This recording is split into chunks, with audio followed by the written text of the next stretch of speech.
नमस्कार दोस्तों, एक बार फिर उन प्रश्नों की सीरीज़ में जो 10 प्रश्न हम हल करेंगे और उनका विश्लेषण करेंगे, उनसे जुड़े हुए वो फैक्ट्स जानेंगे जो प्रश्न उनसे संबंधित आ सकते हैं।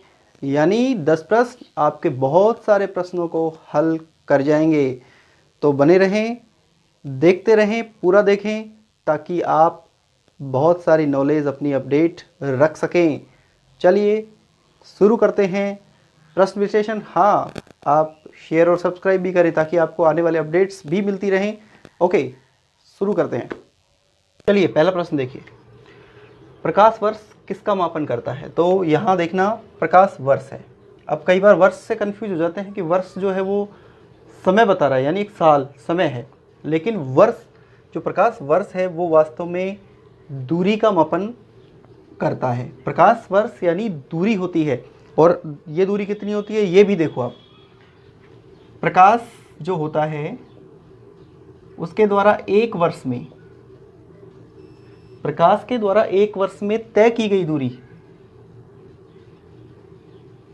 प्रकाश वर्ष कहलाती है। तो प्रकाश एक वर्ष में कितना चल सकता है, कितनी दूर जाता है, वो दूरी जो है वो प्रकाश वर्ष होगी। कितनी दूर जाता है देखो, प्रकाश की गति जो होती है 3 × 10⁸ मीटर प्रति सेकंड होती है, आप जानते हैं।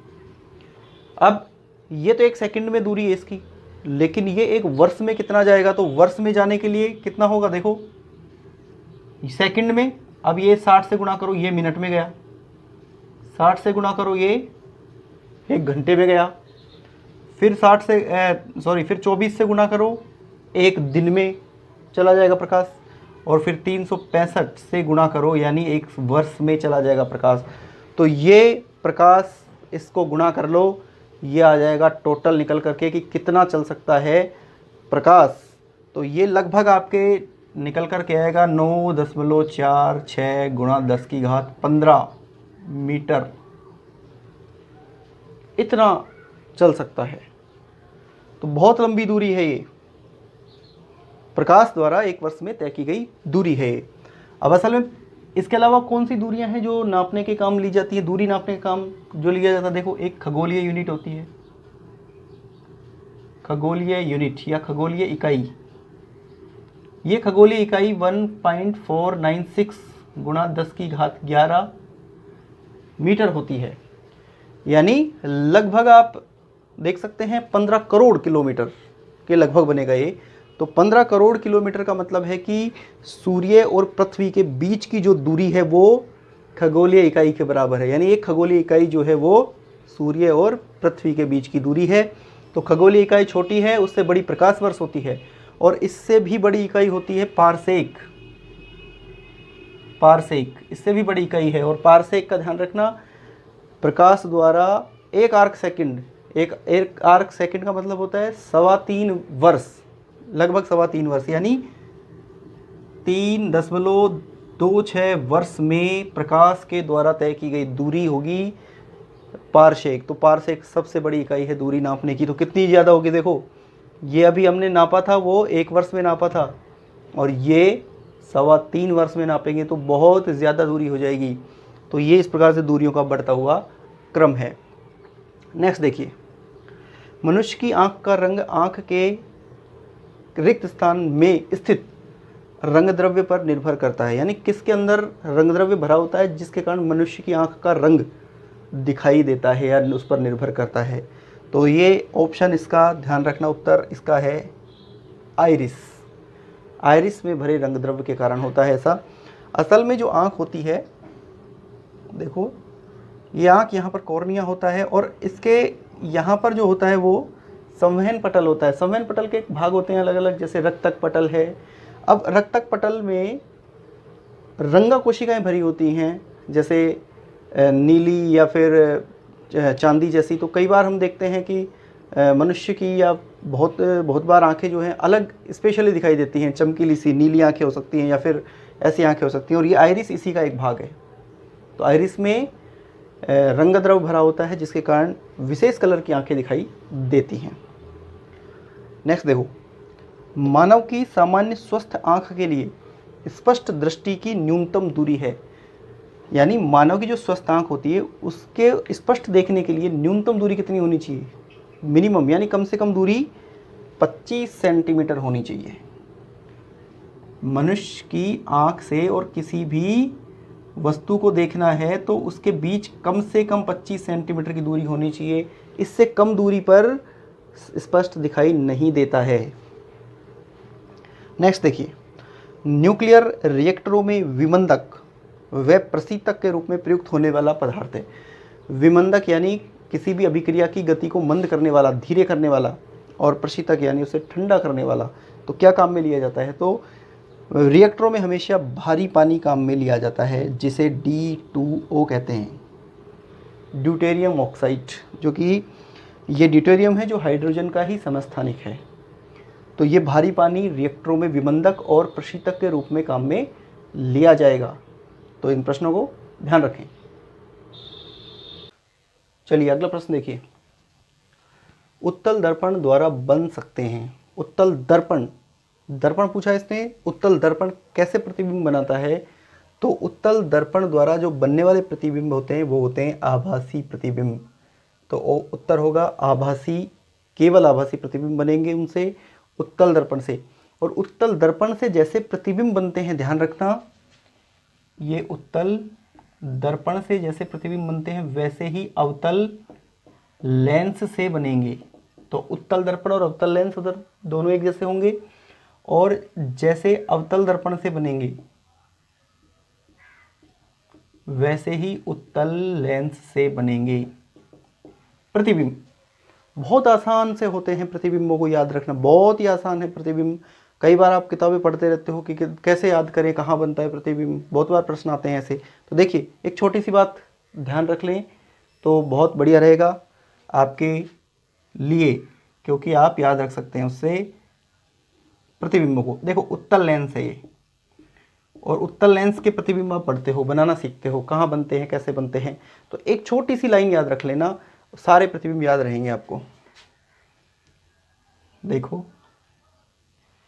प्रतिबिंब जब बनाते हो आप, तो प्रतिबिंब पे आपसे कहा जाता है अनंत पर कोई वस्तु रखी है तो प्रतिबिंब कहाँ बनेगा, 2F पर कोई वस्तु रखी है तो प्रतिबिंब कहाँ बनेगा, F पर वस्तु रखी, फोकस पर वस्तु रखी है तो प्रतिबिंब कहाँ बनेगा, उत्तल लेंस में बता रहा हूँ मैं।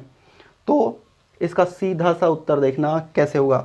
ये 3 लिखे हमने और तीनों को विपरीत नीचे उल्टा लिख दो, यानी F को इधर से लिखो, फिर 2F आ गया और फिर ये अनंत इधर चला गया। अब बताओ, अनंत पर कोई वस्तु रखी है तो उसका प्रतिबिंब फोकस पे, 2F पर रखी है तो 2F पर, और F पर रखी है तो अनंत पर उसका प्रतिबिंब बनेगा। और यदि इनके बीच में पूछ लिया जाए, कहे आपसे कि अनंत और 2F के बीच में वस्तु है तो प्रतिबिंब कहाँ बनेगा, तो प्रतिबिंब F और 2F के बीच बनेगा।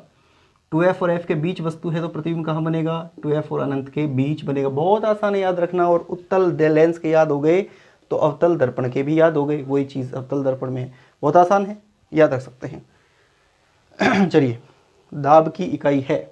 दाब की इकाई क्या है? बहुत ही आसान सी चीज़ है दाब। दाब यानी बल बटा क्षेत्रफल। एकांक क्षेत्रफल पर लगने वाला बल दाब कहलाता है। अब मात्रक देखो, बल का मात्रक तो होता है न्यूटन, और क्षेत्रफल का होता है मीटर स्क्वायर।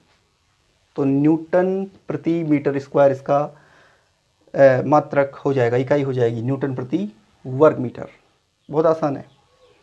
चलिए देखिए, यदि लाल लिटमस को एसिडिक एसिड में डाला जाए, तो लाल लिटमस है और उसको डाल रहे हैं एसिटिक एसिड में। एसिटिक एसिड कैसा होता है? अम्ल। तो एक चीज़ देखो पहले तो आप, अम्ल जो होते हैं वो हमेशा नीले लिटमस को कैसा करते हैं? लाल करते हैं। और क्षार जो होते हैं वो लाल लिटमस को नीला करते हैं। अब ये क्या है? अम्ल है। तो अम्ल क्या करता है? अम्ल नीले को लाल कर सकता है, नीले को लाल कर सकता है, लाल को नीला नहीं करेगा। तो लाल, हमने तो लाल डाला है अम्ल में, तो लाल तो बदलेगा ही नहीं, कुछ भी नहीं होगा, यानी लाल तो लाल ही रहेगा अम्ल में डाला है। तो देखो, आसानी से याद रख सकते हो आप। ये तो जो है अम्ल को तो याद रखो अनील से, यानी अम्ल नीले को करते हैं लाल, और ये क्षार को ऐसे रख लो छालनी। छलनी होती है ना हमारी, छलनी, उसको ऐसे याद रखो छलनी, यानी क्षार जो होते हैं लाल को करते हैं नीला। तो अनिल और छलनी ये दोनों याद रख लो। तो आसान है बहुत ही, कौन से लिटमस कैसे रंग बदलते हैं। ओके, नेक्स्ट प्रश्न देखिए, विद्युत ऊर्जा की व्यापारिक इकाई है, यानी विद्युत ऊर्जा की जो व्यापारिक इकाई, यानी हमें यूनिट्स वगैरह आती हैं, आप देखते हो बिजली बिल आता है, तो वहाँ पर जो व्यापारिक इकाई है विद्युत ऊर्जा की वो क्या है। देखो, हम शक्ति पढ़ते हैं, वाट जो होती है शक्ति होती है, तो देखना ये शक्ति होती है, वो होती है कार्य बटा समय, यानी कार्य करने की जो दर है वो शक्ति है। अब शक्ति और कार्य और ऊर्जा एक ही है, कार्य ऊर्जा सेम होती है, जूल ही होता है इसका मात्रक। अब शक्ति का मात्रक तो होता है वाट, ऊर्जा का मात्रक होता है जूल, और समय का मात्रक होता है सेकंड। अब ये क्या है, ऊर्जा है। अब इसकी व्यापारिक इकाई कैसे होगी, देखो व्यापारिक इकाई क्या बनेगी, जूल जो ऊर्जा है, यानी ऊर्जा बराबर जूल बराबर वाट इंटू सेकेंड हो जाएगा, ये वाट इंटू सेकेंड। और इसको हम यदि किलोवाट में बदल दें, किलोवाट, और इसको बदल दें घंटा में, किलोवाट घंटा, तो ऊर्जा की व्यापारिक जो इकाई वो होगी किलोवाट इंटू घंटा, किलोवाट इंटू घंटा। तो इसकी व्यापारिक इकाई किलोवाट इंटू घंटा होती है।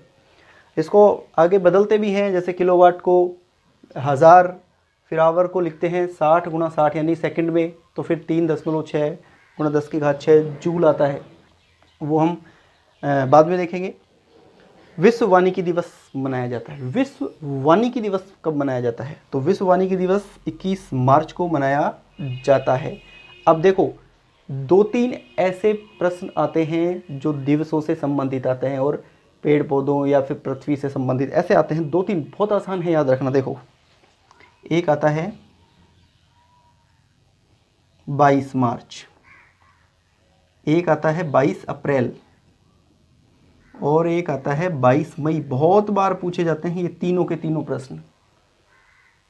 22 अप्रैल को, 22 मार्च को क्या मनाया जाता है, 22 अप्रैल को कौन सा दिवस, 22 मई को कौन सा दिवस, या फिर इनके दिवस के नाम दे करके पूछ लिया जाता है कब मनाए जाते हैं। अब देखो कैसे याद रखेंगे, सबसे नीचे मार्च, फिर अप्रैल आता है, फिर मई आता है। अब मार्च का ध्यान रखो, सबसे नीचे पृथ्वी पे भी नीचे पानी है, सबसे पहले तो पानी यानी जल दिवस, विश्व जल दिवस होगा। अब पानी के बाद में ऊपर क्या आ जाता है, ज़मीन आ गई, पृथ्वी आ गई, तो ऊपर पृथ्वी आ गई, तो 22 अप्रैल को पृथ्वी दिवस, विश्व पृथ्वी दिवस। और पृथ्वी पर ऊपर क्या आ गया, फिर पेड़ पौधे, जैव विविधता आ गई है, पूरी जैव विविधता मिलेगी आपको, तो 22 मई को होगा जैव विविधता दिवस। तो बहुत आसान है, इनको याद रखना। तो विश्व वानिकी दिवस 21 मार्च, और 22 मार्च विश्व जल दिवस, पृथ्वी दिवस, जैव विविधता दिवस। बहुत आसान है, याद रखना। अंतिम प्रश्न देखिए, जंतु उद्यान स्थल हैं। जंतु उद्यान यानी जो चिड़ियाघर वगैरह होते हैं, चिड़ियाघर में गए होंगे आप। जंतु उद्यान स्थल यानी जो चिड़ियाघर है वो क्या है, बहिस्थाने, स्वस्थाने, उपरोक्त दोनों, उपरोक्त में से कोई नहीं। तो पहले तो उत्तर सुनिए कौन सा है, ये है बहिस्थाने संरक्षण। आप देखिए, कोई भी जीव प्राणी जंगल में रह रहा है, वो अपने प्राकृतिक आवास में रह रहा है। क्या उसका खुद का आवास नहीं है क्या वो, बिल्कुल उसका खुद का आवास है वो, यानी प्राकृतिक आवास में यदि खुद के में रह रहा है तो वो स्वयं के स्थान में रह रहा है, स्वस्थानीय आवास में है वो, स्वस्थानीय संरक्षण है उसको। यदि उसको प्राकृतिक आवास से उठा करके किसी चिड़ियाघर में रख दोगे तो क्या उसका प्राकृतिक आवास खुद का है क्या, नहीं है, इसलिए वो बहिस्थानीय संरक्षण होगा। तो ये थे 10 प्रश्न। कैसे लगे आपको कमेंट्स में बताना, शेयर और सब्सक्राइब भी करना चैनल को, ताकि आगे आपको अपडेट्स मिलती रहें। धन्यवाद, नमस्कार।